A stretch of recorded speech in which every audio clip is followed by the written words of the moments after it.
नमस्कार। Sunshine classes JD में आपका स्वागत है। आप सनशाइन क्लासेस के ऑफिशियल यूट्यूब चैनल एससीजे लाइव में हैं। हम लोग बोर्ड एग्जाम 2024 को ध्यान में रखते हुए लेके आए हुए हैं सनशाइन बैच। ये बैच क्लास 10th के लिए ऑफिशियल है और इस बैच में आपको बोर्ड एग्जाम 2024 की तैयारी करवाई जाएगी। तो आप देर ना करें और सनशाइन क्लासेस यूट्यूब चैनल को सब्सक्राइब करें। आज हम लोग फर्स्ट चैप्टर को लेकर आए हैं जिसका नाम है यूरोप में राष्ट्रवाद। बोर्ड एग्जाम 2024 को ध्यान में रखते हुए ऑब्जेक्टिव, सब्जेक्टिव, 1 नंबर के क्वेश्चन जो पूछे जाते हैं, 2 नंबर के जो क्वेश्चन पूछे जाते हैं, 3 नंबर के इस तरह क्वेश्चन पूछे जाते हैं या 5 नंबर के इस तरह क्वेश्चन पूछे जाते हैं, सभी टाइप के क्वेश्चन आपको प्रैक्टिस करवाए जाएंगे। सोशल साइंस के विषय को एक जटिल विषय माना जाता है, इसलिए हम लोग इससे शुरू कर रहे हैं। लोग इसको बहुत कम पढ़ते हैं, बहुत कम ध्यान देते हैं, फिर भी सबसे ज्यादा नंबर आपको यही सब विषय दिलाएगा। आइए हम लोग शुरू करते हैं ऑब्जेक्टिव क्वेश्चन यूरोप में राष्ट्रवाद का। पहला क्वेश्चन आपके बीच में आपको दिख रहा है, किसी राष्ट्र की सामूहिक पहचान को क्या कहते हैं? तो किसी राष्ट्र की सामूहिक पहचान को हम लोग क्या कहते हैं? राष्ट्रवाद कहते हैं। 4 ऑप्शन आपके पास है। क्या निरंकुशवाद कहते हैं? नहीं, निरंकुशवाद इसे कहते हैं जिस पर अंकुश नहीं लगाया जा सकता है। रूढ़िवाद, ऐसी परंपरा जो रूढ़ियों को मतलब पुरानी चीजों को दिखाता है उसे रूढ़िवाद कहा जाता है। उदारवाद, सभी के प्रति उदार भाव रखने वाला को उदारवाद कहा जाता है। तो नहीं, सामूहिक पहचान को दिखाने वाले को हम लोग क्या कहते हैं? राष्ट्रवाद कहते हैं। क्या कहते हैं? राष्ट्रवाद कहते हैं। सेकंड नंबर क्वेश्चन, वह राज्य जहाँ की राजनीतिक सत्ता उसकी सांस्कृतिक सत्ता से मिलकर बनती है उसे क्या कहते हैं? देखिए, राजनीतिक सत्ता का मतलब राजनीति जो है सांस्कृतिक सत्ता से मतलब संस्कृति के आधार पर बनती है। तो कल्याणकारी राज्य वह होगा जिसमें सिर्फ कल्याण की बात होगी। गणराज्य नहीं, गणराज्य में नहीं होगा। तो राष्ट्र राज्य होगा।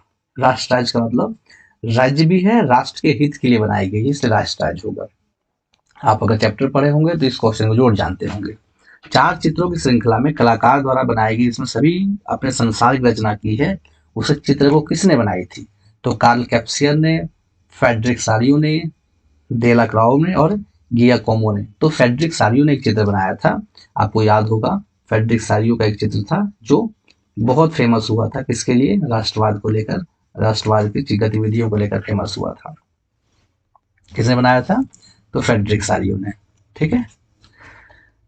अर्नेस्ट रेनर कौन था? तो अर्नेस्ट रेनर एक फ्रांसीसी दार्शनिक था। आप सोचेंगे दार्शनिक क्या होता है? दार्शनिक एक ऐसा मतलब एक आदमी होता है, व्यक्ति होता है जो किसी भी जगह को घूमने के लिए आता है और वो अपने घूमने के दौरान बहुत सारी गतिविधियों को किताबों में लिखता है। तो उसी तरह से एक व्यक्ति था जिसका नाम था अर्नेस्ट रेनर, जो फ्रांसीसी दार्शनिक था। फ्रांस से आया था जर्मनी घूमने के लिए।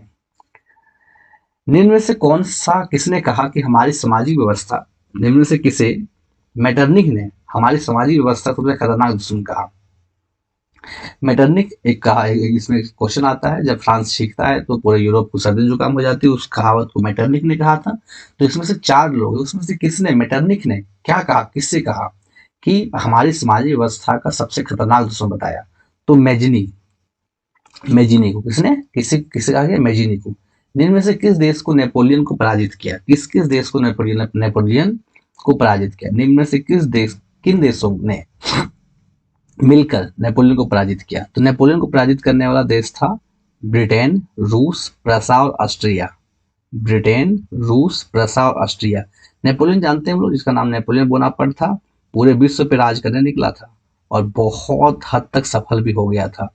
तो नेपोलियन बहुत हद तक सफल हो गया था, लेकिन नेपोलियन बोनापार्ट को अंतिम में बहुत ज्यादा दिक्कत झेलना पड़ा था और नेपोलियन बोनापार्ट की मृत्यु भी हो गई थी, मार दिया गया था उन्हें। तो किसने हराया था? ये 4 देश ने हराया था। राष्ट्रवाद की पहली अभिव्यक्ति किस क्रांति से हुई? राष्ट्रवाद की पहली अभिव्यक्ति फ्रांसीसी क्रांति से हुई थी, क्योंकि आप देखेंगे तो फ्रांसीसी क्रांति एक ऐसा क्रांति था जो राष्ट्रवाद को जन्म देता है।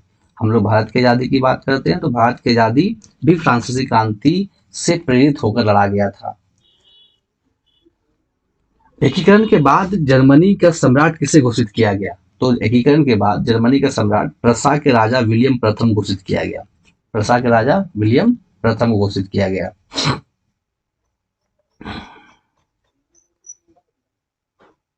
चलिए आगे देखते हैं। 19वीं सदी में इटली में कितने गणराज्य विभक्त किया गया था? 19वीं सदी में इटली को कुल 7 गणराज्य विभक्त किया गया था। कितने? 7 गणराज्य में। जर्मन वीरता का प्रतीक किसे माना जाता है? तो बलूत को माना जाता है। किसे माना जाता है? तो बलूत को माना जाता है जर्मन वीरता का प्रतीक। आप याद रखेंगे, जर्मन वीरता का प्रतीक किसे माना जाता है? तो बलूत को माना जाता है। कस्तुनतुनिया की संधि कस्तुनतुनिया की संधि कब हुई थी? तो कस्तुनतुनिया की संधि कब हुई थी? 1832 ईस्वी में। कब हुई थी? 1832 ईस्वी में।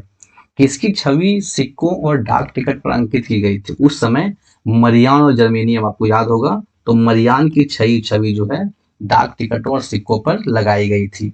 इंग्लैंड और डैश के बीच एक्ट ऑफ यूनियन से यूनाइटेड किंगडम ऑफ ब्रिटेन का गठन हुआ था।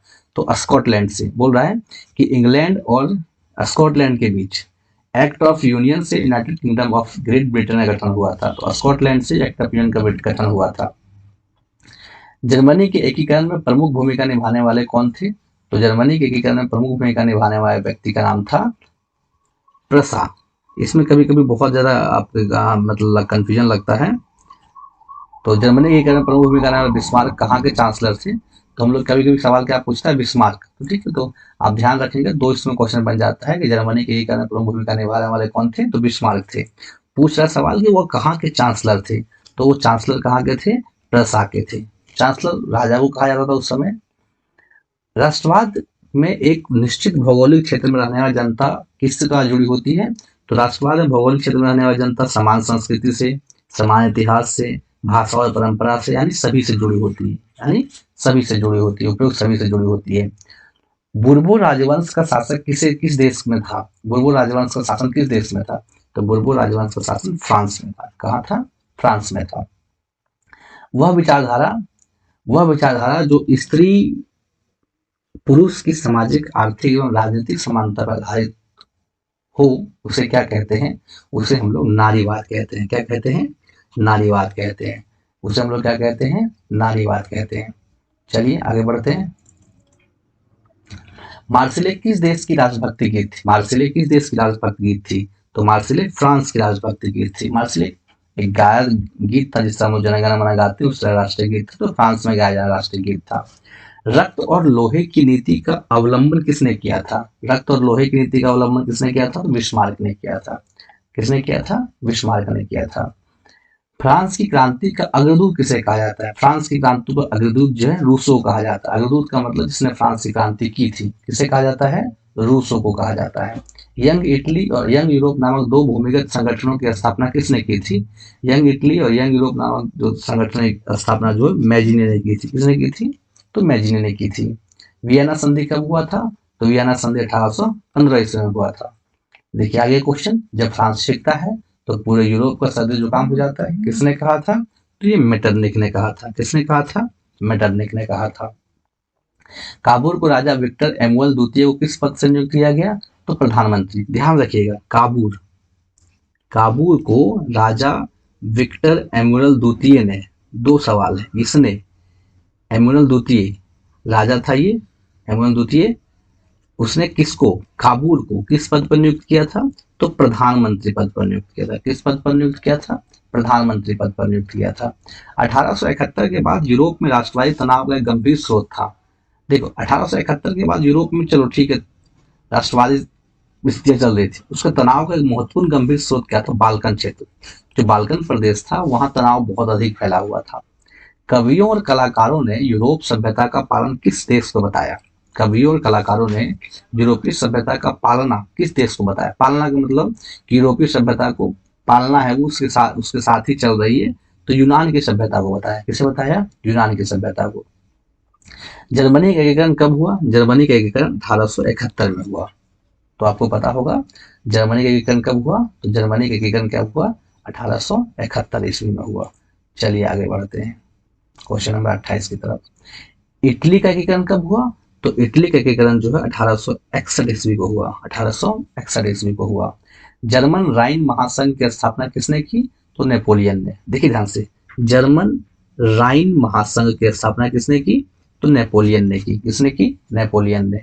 चार्टिस्ट आंदोलन किस देश में हुआ? चार्टिस्ट आंदोलन इंग्लैंड में हुआ। कहाँ हुआ? इंग्लैंड में हुआ।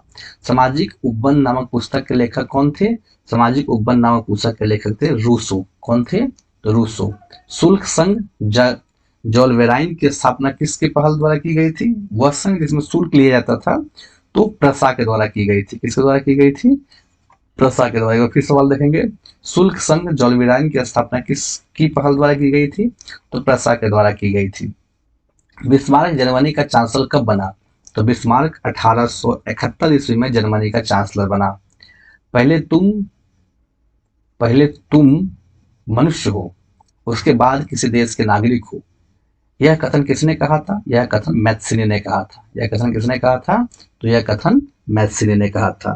तो हम लोग ऑब्जेक्टिव क्वेश्चन चैप्टर 1 के जो इंपॉर्टेंट ऑब्जेक्टिव क्वेश्चन थे उसको हमने देखा। आगे हम लोग इससे आगे शॉर्ट टाइप क्वेश्चन को देखेंगे नेक्स्ट वीडियो में। तो आशा करते हैं कि आप मेरे चैनल को सब्सक्राइब करेंगे, लोगों तक पहुंचाएंगे। कुछ इसमें कमेंट करने की आवश्यकता हो आपको तो कमेंट जरूर करें। कुछ सुधार चाहिए, कुछ वीडियो में कुछ बदलाव चाहिए किसी और तरीके से, तो आप जरूर कमेंट करें। आपका फीडबैक हमारे लिए अति महत्वपूर्ण होगा। चलिए मिलते हैं नेक्स्ट वीडियो में। आशा करते हैं आप SSJ लाइव चैनल को सब्सक्राइब किए होंगे।